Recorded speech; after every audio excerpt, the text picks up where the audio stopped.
25 years. That's how long it had been since I last saw Sarah Mitchell. And when I finally did, she was digging through a trash can outside my favorite coffee shop in downtown Portland. I almost didn't recognize her. The vibrant redhead who once made my teenage heart skip beats was now a shadow. Her hair matted, her clothes layered in that desperate way homeless people learn to dress. But those green eyes, those impossible green eyes that used to light up when she laughed at my terrible jokes in AP chemistry, they were unmistakable. My first instinct was to pretend I hadn't seen her, to walk past, order my usual double-shot Americano, and continue with my comfortable life. After all, what do you say to someone who was once your entire world but is now this? But as I watched her carefully examine a half-eaten sandwich she'd found, something in my chest cracked open. Sarah? She froze. Actually froze, like a deer caught in headlights. When she turned around, I saw something I'll never forget. Shame so deep it made her physically smaller. She tried to smile, that same crooked grin I'd fallen in love with at 16, but it broke my heart. "Tommy Brennan," she whispered. Oh, God, of all the people. 25 years collapsed into nothing. I was 17 again, holding her hand in the school parking lot, promising we'd stay together forever. Promising we'd both get out of our small Ohio town and conquer the world together. We had it all planned out. She'd study environmental science. I'd go into business. We'd move to California and change everything. But life, as it tends to do, had other plans. I was just... She gestured vaguely at the trash can, her cheeks burning red. Looking for cans. Recycling pays decent if you collect enough. The Sarah I knew would have died before admitting to something like that. She was proud, fiercely independent. The girl who refused to let me pay for movie tickets because she didn't want anyone thinking she couldn't take care of herself. Seeing her like this, it was like watching someone slowly drown. "Come on," I said, fighting to keep my voice steady. "Let me buy you coffee and food, whatever you want." She shook her head quickly. "No, Tommy, I can't. I mean, look at me. I smell like... God, I smell terrible. People will stare. I don't care if people stare." And I meant it. "Sarah, it's been 25 years. The least I can do is buy you lunch." What happened next surprised us both. She started crying. Not gentle tears, but the kind of desperate sobbing that comes from years of holding everything in. Right there on the sidewalk, this woman who once quoted Thoreau and debated environmental policy with our teachers fell apart. I did the only thing I could think of. I hugged her. She smelled like unwashed clothes and desperation. But underneath it all, I caught just a hint of that vanilla perfume she used to wear. It nearly destroyed me. "I'm sorry," she kept saying. "I'm so sorry, Tommy. This wasn't supposed to happen." We found a corner booth in the coffee shop, and I watched her devour a turkey sandwich like she hadn't eaten in days, which, as it turned out, she hadn't. Between bites, she told me her story. And it was nothing like I'd imagined all these years. See, I'd spent 2.5 decades assuming Sarah had moved on and lived her dream. In my mind, she was probably some successful environmental consultant, maybe married to a guy who appreciated her intellect, living in a house with solar panels and a garden full of heirloom tomatoes. I'd actually looked her up on social media a few times over the years, but she'd never had much of an online presence. Now I knew why. "After we broke up," she said, staring into her coffee, "I was so angry. At you, at myself, at the whole situation. I started dating this guy, Marcus, and he was older, seemed so sophisticated compared to high school boys. He said all the right things about my environmental interests, claimed he was involved in activism. I remembered our breakup, how bitter it had been. We were 18, both accepted to different colleges across the country. I'd wanted to try long distance, but Sarah said clean breaks were better. Said we'd just end up resenting each other if we held each other back. I thought she was being mature, wise even. I had no idea she was protecting me from what was coming next. Marcus wasn't an activist, she continued. He was a dealer. Small stuff at first, just marijuana, some pills, but it escalated quickly. By the time I realized what I'd gotten into, I was already in too deep. He had me selling to other students, said it was just temporary, just until he could expand his operation. My stomach dropped. This wasn't the Sarah I knew. The Sarah I knew had never even smoked cigarettes because she was worried about her lung capacity for track season. I got arrested my sophomore year, she said quietly. Possession with intent to distribute. It was my first offense, so I only got probation and community service, but the college expelled me. My scholarship was gone. My parents were so disappointed. They'd worked 2 jobs each to help me get there. I remember her parents. Mr. Mitchell worked at the steel plant. Mrs. Mitchell cleaned offices at night. They were good people who'd sacrificed everything for Sarah's education. The thought of their faces when they found out, I couldn't go back home. I was too ashamed. So I stayed with Marcus, and things got worse. He got me using, said it would help me relax, help me deal with the stress. First it was just marijuana, then pills for anxiety, then... She didn't need to finish. I could see the trajectory written in the lines around her eyes, the way her hands shook slightly when she wasn't holding something. I tried to get clean several times over the years, she said. Made it 6 months once. Got a job at a nonprofit, had a little apartment. I even reached out to my parents. My mom cried when she heard my voice, but Marcus always found me. Always had some crisis that required my help, some reason I needed to come back. The sandwich was gone now, and she was shredding the napkin with nervous fingers. He died 3 years ago, overdose. By then, I'd lost everything. My apartment, my job, contact with my family. I've been on the streets ever since. I sat there trying to process it all.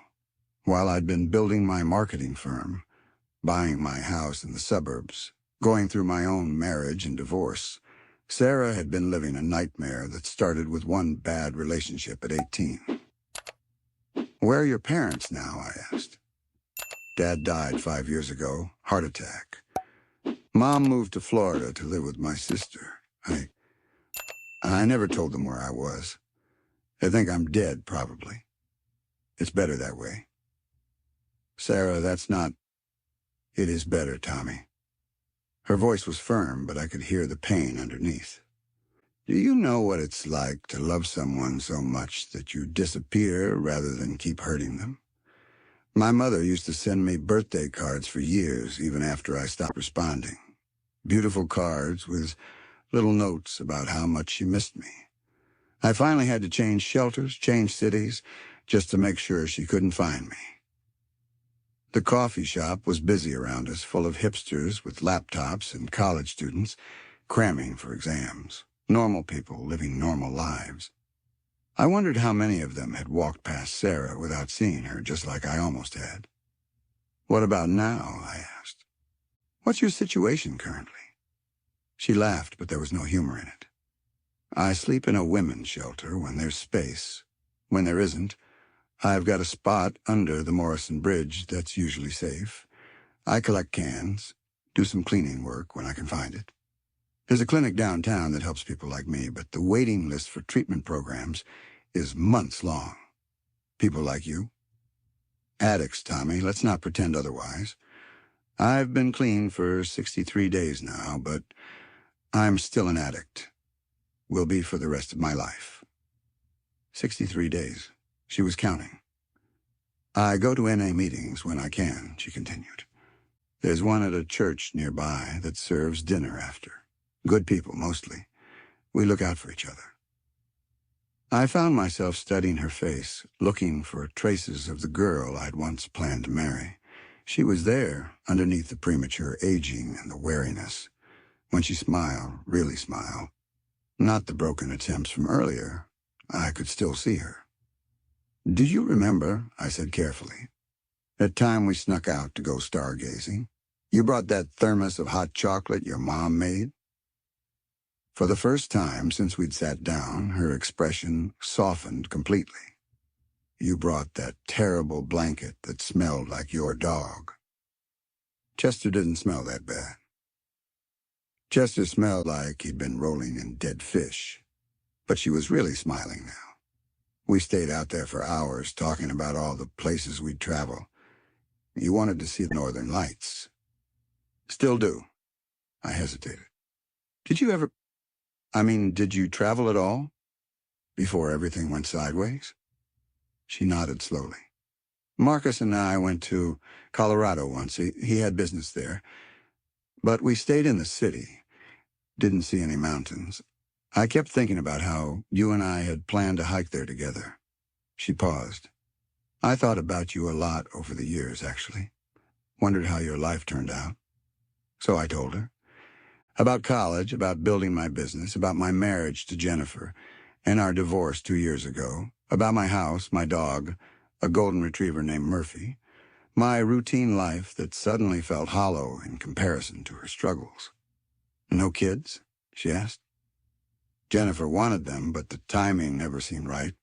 Work was always too demanding, or we were having problems, or... I shrugged. Now I'm 43 and single, and most days I eat dinner alone while watching Netflix. That sounds peaceful, actually. It's lonely, I admitted. Success isn't as fulfilling as everyone pretends it is. We sat in comfortable silence for a moment, watching the afternoon crowd thin out. I found myself calculating how much money I had in savings, what kind of apartment deposit might cost, whether my health insurance could help with treatment programs. Tommy, Sarah said quietly, I can see those wheels turning. Don't what? Don't try to save me. I know you. Even at 17, you were always trying to fix everything for everyone. But this isn't something you can fix with money or connections or good intentions. I'm not trying to fix you, I said, though we both knew that was exactly what I was thinking. Seeing you like this, knowing what happened, I feel responsible somehow. Responsible? Tommy, you were 18 when we broke up. We were kids. But what if we'd stayed together? What if I'd fought harder for long distance? Maybe you never would have met Marcus. Never would have. Stop. Her voice was sharp now. That's not how life works. You can't rewrite the past by feeling guilty about it. She was right, but it didn't make the feeling go away. This was Sarah, the first person I'd ever loved, the girl who'd made me believe in forever. Seeing her dig through garbage cans while I lived in comfort felt like a cosmic injustice. What if I could help with treatment? I asked. Not as charity, but as, I don't know, an investment in an old friend? She studied my face for a long moment. There's a program at OHSU. Residential treatment, job training, transitional housing. It's good, but it's expensive. $12,000 for the full program. That's not that much money, Sarah. It is when you don't have it. She picked up her coffee cup, realized it was empty, set it down again. I've been on the waiting list for the sliding scale spots for 8 months. $12,000. I'd spent more than that on my kitchen renovation last year. The thought made me slightly sick. What if... I started, then stopped. This was complicated. More complicated than just throwing money at a problem. What if what?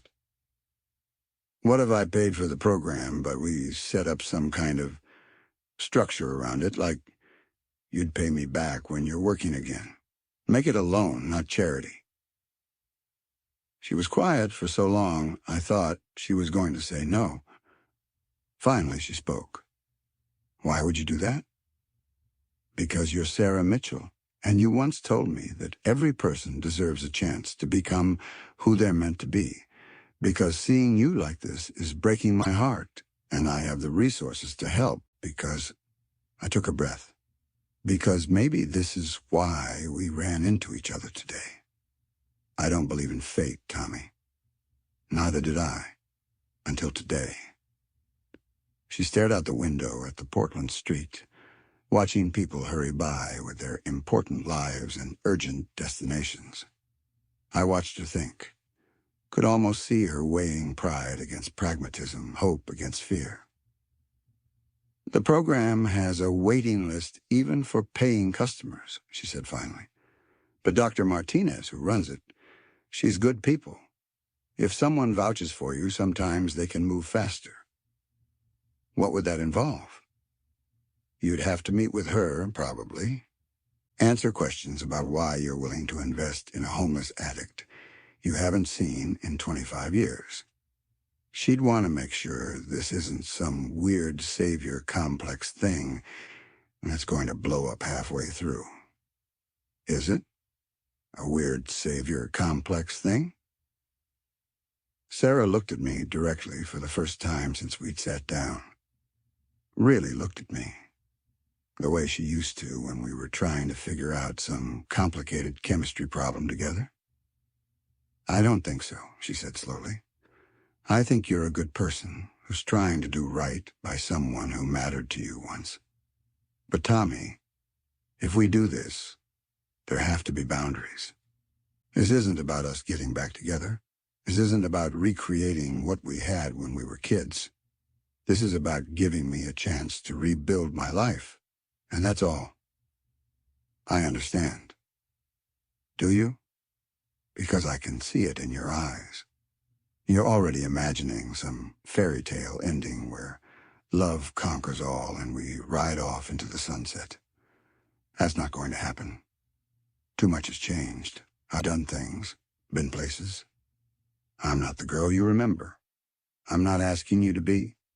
And I'm not asking you to be my boyfriend or my husband or anything other than someone who's helping me get back on my feet. Can you handle that?" I thought about it honestly. Could I spend $12,000 on Sarah's treatment, watch her get healthy and rebuild her life, and not hope for something more? Could I be satisfied with just knowing she was okay? "I think so," I said. "And if I can't handle it, I'll figure that out and deal with it. But Sarah, I can't walk away from this. I can't pretend I didn't see you today." She nodded slowly. "Dr. Martinez has office hours on Thursdays. I could ask her about setting up a meeting. What's her full name? I'll call tomorrow and set something up." "Dr. Elena Martinez. She runs the Recovery Bridge program at OHSU. But Tommy?" "Yeah? This might not work. I might relapse. I might fail out of the program. I might take your money and disappear. You need to be prepared for that possibility. Are you planning to do any of those things?" "No, but addiction isn't about planning. It's about what happens when everything falls apart and you're desperate, and the only thing that makes sense is using again." I thought about that. About the $12,000, about the risk, about what Jennifer would say if she knew I was about to invest in a homeless ex-girlfriend's recovery. Then I thought about Sarah at 17, passionate and brilliant and full of dreams about saving the world. "I'll take the risk," I said. "Why?" "Because 63 days ago you decided to get clean. You've been counting every single day since then. You're sitting here having this conversation instead of using whatever money you collected today to get high. That tells me everything I need to know about whether you're worth the investment." She started crying again, but quietly this time. Tears of relief, maybe, or gratitude. or just the overwhelming weight of having someone believe in her after years of everyone giving up. "Thank you," she whispered. "Don't thank me yet. Thank me when you're 2 years clean and working at some environmental nonprofit, making the world better." "Is that what you think will happen?" "I think you're going to surprise yourself with what you're capable of." We exchanged phone numbers. She had a basic cell phone she'd gotten from the shelter. Made plans to meet the following week after I'd talked to Dr. Martinez. As we prepared to leave, Sarah hesitated. "Tommy, can I ask you something?" "Of course." "Do you ever think about the night we broke up, what we said to each other?" I remembered. We'd been cruel in the way only teenagers in love can be cruel. Said things designed to hurt, to make the separation easier by making each other easier to hate. "I said you were naive to think you could change the world," I admitted. "I said you'd realize how unrealistic your dreams were once you got to college. And I said you'd never amount to anything because you only cared about money and status." She looked down at her hands. "I was wrong about that. You built something. You became successful. And you were right about me only caring about money and status. It took me 25 years to realize how empty that feels." Maybe we were both right and both wrong. Maybe. We stood up and I realized I didn't want her to leave. Not because I was hoping for some romantic reconciliation, but because I was terrified she'd disappear again. This chance encounter would turn out to be some cruel dream, and I'd wake up never knowing what happened to her. "Sarah, where will you be sleeping tonight?" "The shelter, hopefully. They do intake at 6, first come, first served. And if there's no space, then under the bridge. I've got a sleeping bag, and it's not supposed to rain." The thought of Sarah spending the night under a bridge while I went home to my comfortable house with the guest bedroom and the king-size bed made me feel sick. "Come stay at my place," I said impulsively. She shook her head immediately. "That crosses the boundary we just established." "Not in my bed. I have a guest room, completely separate. You could shower, get a good night's sleep, have breakfast in the morning." "Tommy, look, I know it's complicated, but it's one night, and tomorrow you can go back to the shelter system, or whatever feels more appropriate. The thought of you sleeping outside when I have a warm house." She studied my face again, looking for ulterior motives. "Just sleep," I said. "I swear, I'll probably work late anyway. I've got a presentation to finish for Wednesday. You still work too much." "Some things don't change." She smiled at that, and I saw a flash of the old Sarah. The one who used to tease me about my obsessive study habits. "Okay," she said finally. "One night. But I'm taking the couch. The guest room has its own bathroom." "The couch, Tommy. That's my comfort level." "Fair enough." So that's how I ended up driving Sarah Mitchell home with me, 25 years after I'd thought I'd never see her again. She sat quietly in my Audi, taking in the leather seats and the satellite radio, the symbols of the life I'd built without her. "Nice car," she said as we pulled into my driveway. "Thanks. I probably paid too much for it." She laughed. "You always were terrible with money." "Hey, I built a successful business by overpaying for everything." But she was smiling, and for a moment, it felt like we were just Tommy and Sarah again, 25 years of pain and mistakes forgotten. My house was exactly what you'd expect from a successful, recently divorced marketing executive. Clean lines, expensive furniture, everything in its place. Sarah walked through slowly, not touching anything, just observing. "It's beautiful," she said. "Very organized." Jennifer was the organized one. I just haven't moved anything since she left. "Why did you get divorced?" I'd been dreading this question, though I wasn't sure why. We wanted different things. She wanted stability, routine, predictability. I thought I did too, but it turns out I was just going through the motions. We were like roommates who happened to be married. Do you miss her? I miss having someone to come home to, but honestly, we probably should have divorced years earlier. We were staying together out of habit more than love. Sarah nodded like she understood.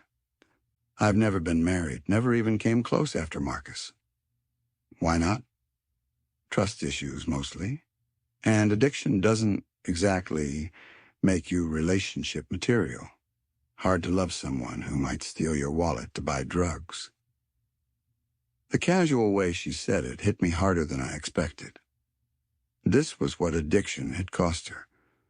Not just her career and her family, but her ability to believe she deserved love. I showed her where everything was, towels, toiletries, the kitchen if she got hungry. She stood in the doorway of the guest room, looking overwhelmed. I haven't slept in a real bed in 8 months, she said quietly. Then enjoy it. Tommy, why are you doing this? Really? I thought about lying, giving her some easy answer about human decency or paying it forward. But Sarah had always been able to see through my bullshit. Because I loved you, I said. Not past tense love, but present tense love.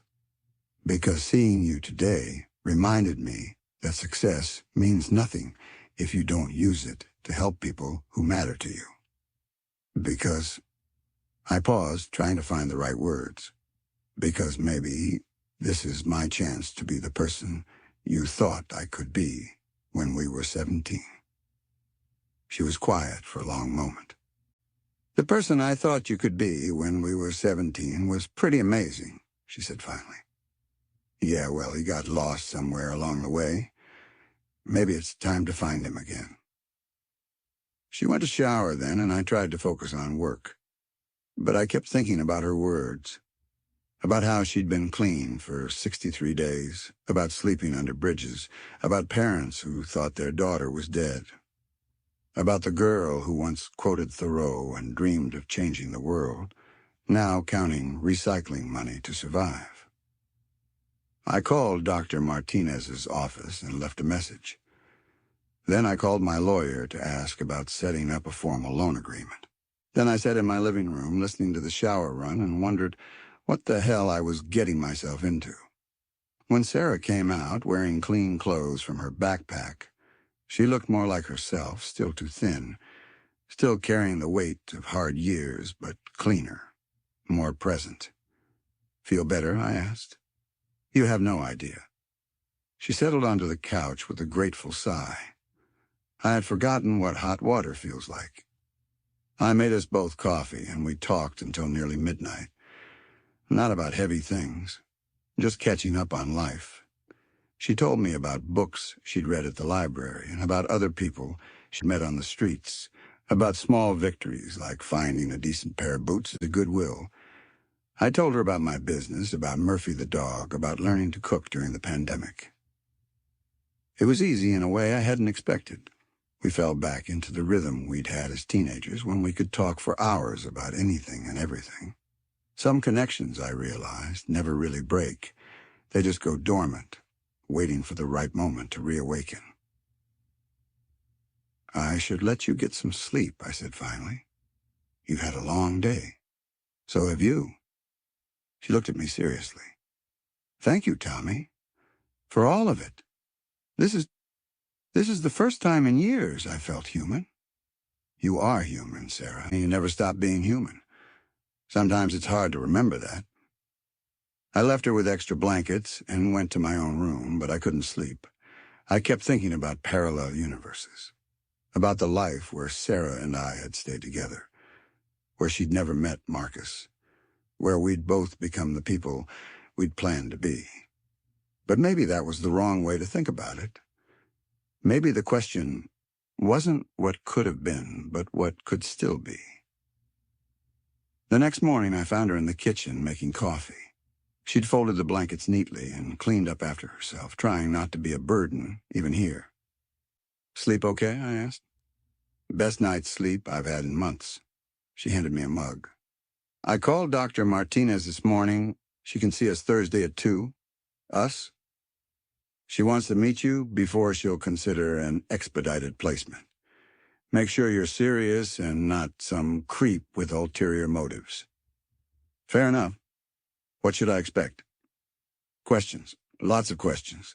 About why you're doing this, what your expectations are, how you'll handle it if I struggle in the program. Oh, Sarah sat down across from me. She's protective of her patients. She's seen too many people get their hopes up only to have their support system bail when things get difficult. And do things get difficult? Recovery is the hardest thing I've ever done. And I've failed at it more times than I can count. There will be days when I hate you for putting me through it. Days when I'll try to convince you that I'm hopeless and you should just give up. What should I do on those days? Remind me that I've been clean for 64 days. She smiled slightly. And that I'm Sarah Mitchell, and Sarah Mitchell doesn't quit. I spent the rest of the week preparing for the meeting with Dr. Martinez.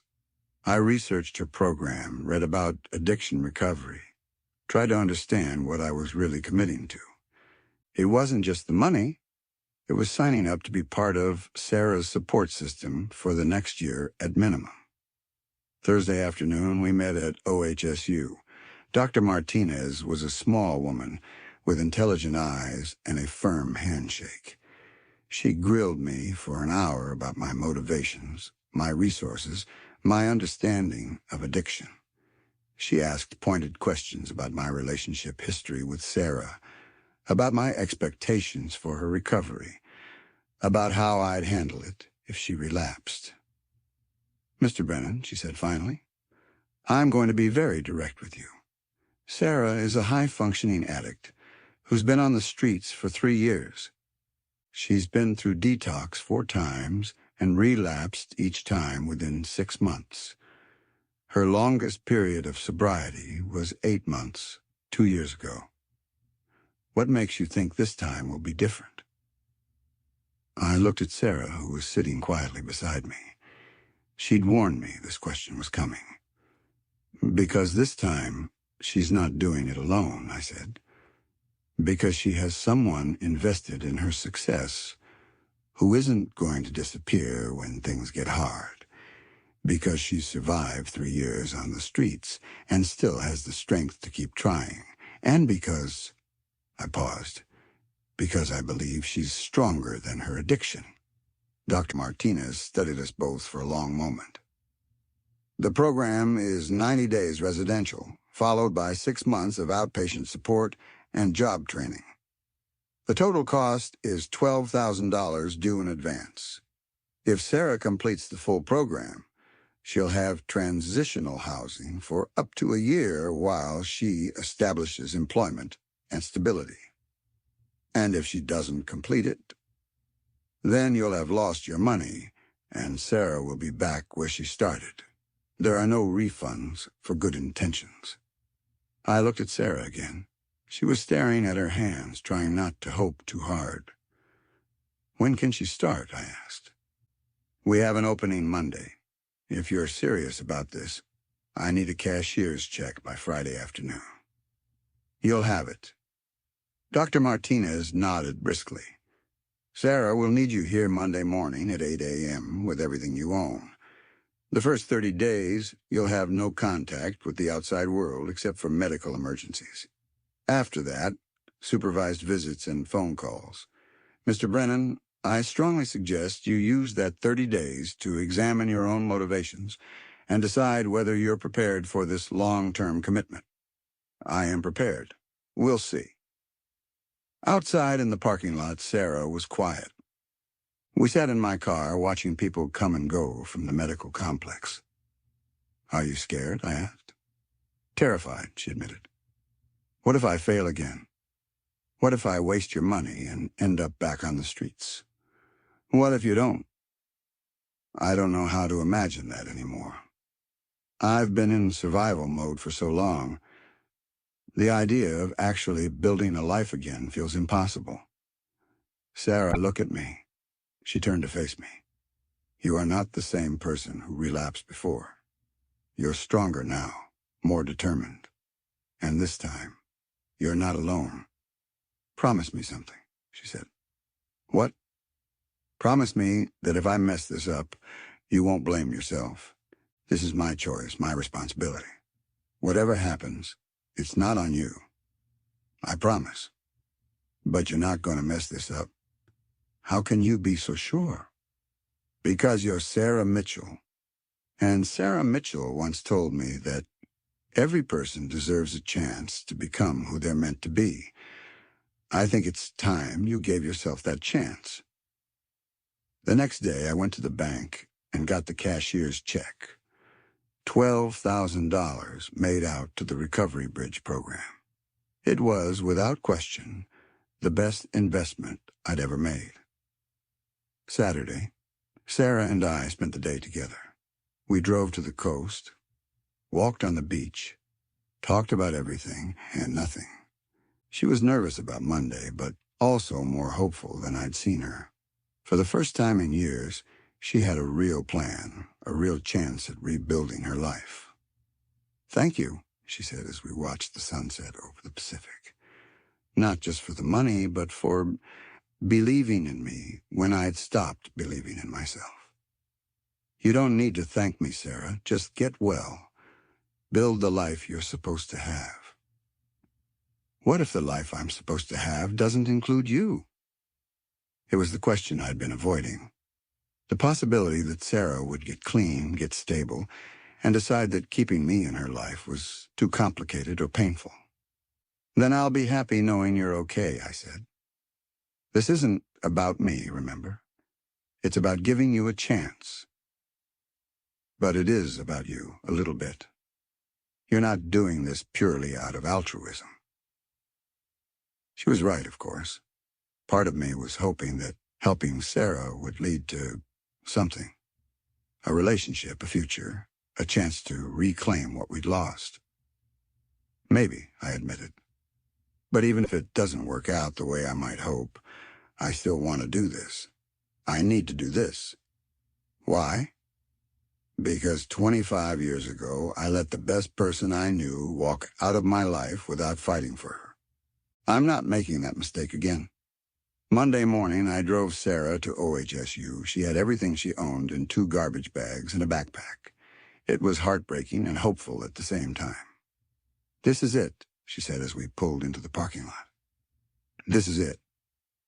I'm going to do this, Tommy. I'm going to get clean and stay clean and build a life worth living. I know you are. She kissed my cheek. The first physical contact we'd had since that first hug outside the coffee shop. See you in 30 days, she said. I'll be here. I watched her walk into the building, carrying those garbage bags like they contained everything precious in the world. In a way, they did. They contained her chance at a future. That was 6 months ago. Sarah completed the residential program, finished the outpatient program, got a job with an environmental consulting firm downtown, moved into her own apartment, nothing fancy but clean and safe and hers. We see each other regularly now, but carefully. Coffee dates, walks in the park, the occasional dinner. We're friends, good friends. But we're both aware that there's something else simmering underneath. The question is whether we're brave enough to explore it. Last week, she invited me to a 6-month celebration at NA. I sat in the back of that church basement watching her accept her chip, listening to her talk about gratitude and second chances, and the people who believed in her when she couldn't believe in herself. Afterward, we walked to that same coffee shop where I'd found her all those months ago. Do you ever think about what would have happened if you'd walked past that day? She asked. Every day, I said. Do you? Every day? She was quiet for a moment. I think I would have died, Tommy. Maybe not that week or that month, but eventually. I was giving up. But you didn't give up, You're here. We're here, she corrected. Both of us. Different than we were, but here. Are you happy? I asked. I'm getting there. Some days are harder than others, but yes, I'm getting there. She looked at me seriously. What about you? Are you happy? I'm getting there too. Because of me? Because of a lot of things. Helping you reminded me who I wanted to be. Gave me a purpose beyond just making money and buying stuff. So what happens now? It was the question we'd been dancing around for months. I don't know, I said honestly. I know I care about you. I know I want you in my life. But I also know we're different people than we were at 17, and we can't go back to what we had then. What if we don't want to go back? What if we want to go forward? Is that what you want? I think so, but I'm scared, Tommy. I've never tried to have a healthy relationship. I don't know if I remember how. We could figure it out together, I said. Take it slow, see what happens. She smiled then, the first completely unguarded smile I'd seen from her since that day outside the coffee shop. I'd like that, she said. So that's where we are now. Taking it slow, figuring it out together. Some days are easier than others. Sarah still goes to meetings, still counts her days of sobriety. She's at 207 now. I still work too much, still overthink everything, but I'm learning to be present for the important moments. We're not the same people we were at 17, dreaming of conquering the world together. We're older, scarred, carrying the weight of years and mistakes and hard-won wisdom. But maybe that's not a bad thing. Maybe love at 43 is different than love at 17, deeper, more intentional, built on who we actually are instead of who we thought we'd become. Last month, Sarah got promoted to senior consultant at her firm. She's working on a project to restore wetlands outside Portland, something that would have thrilled 17-year-old Sarah beyond measure. She called me from the field site, practically vibrating with excitement about soil samples and native plant species. I never thought I'd get to do this kind of work, she said. For years, I thought that dream was dead. Dreams don't die, I told her. Sometimes they just take longer than expected. Is that what this is? Us, I mean? A dream that took longer than expected? Maybe. Or maybe it's something better than what we originally dreamed. How could it be better? Because now we know how rare this is, how easy it is to lose. We're not taking it for granted. She was quiet for a moment, and I could hear wind rustling through whatever tree she was standing near. I love you, Tommy, she said finally. Not the way I loved you when we were kids, but deeper, more real. I love you too, I said, and meant it in a way I hadn't meant it with anyone else, not even Jennifer. Tonight, Sarah's coming over for dinner. Nothing fancy. I'm making pasta. She's bringing salad from the farmer's market. We'll probably watch a movie. Maybe talk about her work or my latest client crisis. Normal things, unremarkable things. The kind of evening I used to think was boring. But I've learned something important over the past 6 months. Love isn't always dramatic rescue scenes and grand gestures. Sometimes it's just showing up consistently, believing in someone when they can't believe in themselves, creating space for healing and growth. Sometimes it's as simple as seeing someone digging through a trash can and choosing not to walk away. Dr. Martinez was right to warn me that recovery is complicated, that there would be difficult days. Sarah has had moments of doubt, times when the old habits and thought patterns resurface. But she's never stopped fighting, never stopped choosing sobriety and health and the future she's building. And I've learned that helping someone isn't about fixing them or saving them. It's about standing beside them while they save themselves. The girl I fell in love with at 17 was brilliant and passionate and full of dreams. The woman I'm falling in love with now is brilliant and passionate and full of dreams too. But she's also resilient in ways that 17-year-old Sarah never had to be. She's fought battles I can't imagine, survived things that would have broken other people, and come out stronger. She's still Sarah Mitchell, the girl who wanted to change the world. She's just taking a different path to get there. As for me, I'm still Tommy Brennan, still probably working too much and overthinking everything.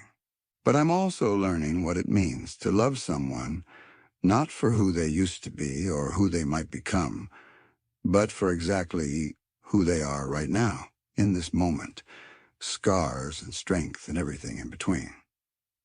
We don't know what the future holds. Recovery is a day-by-day process, and relationships require their own kind of daily commitment, but we're both showing up, both choosing each other and the life we're building together. Maybe that's all anyone can do. Show up, choose love, and trust that sometimes the best stories are the ones that take 25 years to find their real beginning. 3 months ago, Sarah asked me what I thought would have happened if we'd stayed together after high school. I told her I didn't know, but that I was grateful we didn't. If we'd stayed together at 18, we would have been different people, shaped by different experiences. We might have been happy, but we wouldn't have been who we are now. And who we are now, battle-tested, wiser, carrying hard-earned perspective about what matters and what doesn't. Who we are now might just be capable of the kind of love that lasts. Yesterday, Sarah celebrated 8 months of sobriety. We went to the beach where we'd walked that day before she entered treatment. And she told me about her plans to start a nonprofit focused on environmental education for at-risk youth. Kids who are facing some of the same challenges I faced, she said. Show them that there are other paths, other possibilities. That sounds amazing, I said. It feels like what I'm supposed to be doing, like everything I went through. Maybe it was preparing me for this. Maybe it was. Will you help me? With the business side, I mean. I know environmental science, but I don't know anything about running an organization. Are you asking me to be your business partner? I'm asking you to help me change the world. Isn't that what we always planned to do? I looked at her standing there on the sand, hair whipping in the ocean wind, eyes bright with possibility. She looked like a girl I'd fallen in love with at 17, but also like someone entirely new, someone forged by struggle and loss and the daily choice to keep fighting. Yeah, I said. That's exactly what we plan to do. So that's our story, not the fairy tale romance where love conquers all in 90 minutes with a soundtrack, but the real-world version where love is daily choice and recovery is ongoing work, and dreams sometimes take decades to unfold. Sarah Mitchell is 8 months sober today. She has her own apartment, a job she loves, plans for a nonprofit that could help kids avoid the path she went down. She's rebuilding relationships with her family. Her mom cried for an hour when Sarah called her last month. And she has me, the boy who loved her first, now a man learning how to love her better. I don't know what happens next, but I know we'll face it together one day at a time, counting victories and supporting each other through setbacks.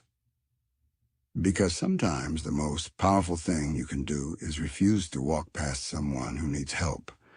Sometimes the best investment you can make is in another person's potential for healing and growth. And sometimes the love of your life is exactly where you left them, just waiting for you to be brave enough to stop and really see them. If you've made it this far in my story, I'm hoping it resonated with something in your own life. Maybe you've got someone from your past you've lost touch with, someone you wonder about. Maybe you faced your own struggles with addiction or homelessness, or just feeling invisible in a world that's moving too fast to notice individual pain. Whatever brought you here today, I want you to know that second chances are real. Recovery is possible. Love, real love. The kind that sees people clearly and chooses them anyway. That's possible too. Share your thoughts in the comments. Tell me about your own second chances, your own stories of people who refused to walk past when you needed help most. And if this story moved you, hit that subscribe button, because we're all just walking each other home, and sometimes we need to be reminded that we're not alone in this. The world is full of Sarah Mitchells and Tommy Brennans, people whose paths crossed once and are destined to cross again. The question is whether we'll have the courage to stop walking and really see each other when that moment comes. Thanks for listening to my story. Until next time, remember, sometimes the most extraordinary thing you can do is simply refuse to look away.